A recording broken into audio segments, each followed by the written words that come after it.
ये सैयदुल हसन शाह हैं और ये वज़ीर हैं सूबाई। और इनके अलावा ये आज़ाद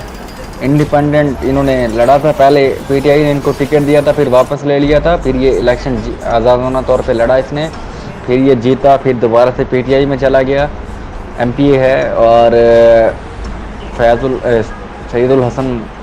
शाह इसका नाम है। और ये जो मामला है वो ये इस तरह था कि एसएचओ ने बंदे को उठाया था इस इल्ज़ाम पे कि ये मंशियात फरोश है। फिर बाद में दूसरी जो पार्टी थी बंदे की तरफ से जो थे, उन्होंने कहा कि बग़ैर एफआईआर के आपने बंदा उठाया है। फिर ये शाह साहब ने जो है वो उनकी सुलह करवाई थी और मुका करा के बंदा आज़ाद करवा के ले गए थे।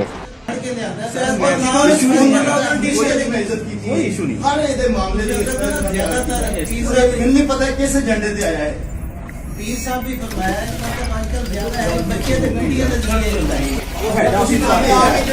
क्यों कर रहे हो ਕੀ ਦੇਖਿਆ ਤੁਸੀਂ ਮੇਰੇ ਸਨੇ ਕੋਲ ਬੈਠ ਕਰਕੇ ਤੁਸੀਂ ਉਹਦਾ ਨਾ ਹੁਣੇ ਲਿਆ ਉਹਦੇ ਕੱਪੜੇ ਲਵਾ ਕੇ ਦੇਖੋ ਉਹਦੇ ਜਿਸਮ ਤੇ ਕੋਈ ਨਿਸ਼ਾਨ ਹੈ ਵੇ ਤੁਸੀਂ ਜਿਹੜਾ ਨਾ ਕੁਛ ਨਾ ਕੁਛ ਤੇ ਹੈ ਨਾ ਪਿੱਛੇ ਜਿਸ ਵਾਸਤੇ ਤੁਸੀਂ ਇੰਨੇ ਪਰੇਸ਼ਾਨ ਹੋ ਰਹੇ ਹੋ ਸਾਨੂੰ ਕਦੀ ਪਰੇਸ਼ਾਨੀ और ये ਜਿਹੜੀ ਨਾ ਇਹ ਇਨਸਲਟ ਹੈ ਮੇਰੇ ਥਾਣੇ ਦੀ ਇਨਸਲਟ ਹੈ एक मंशियात फरोश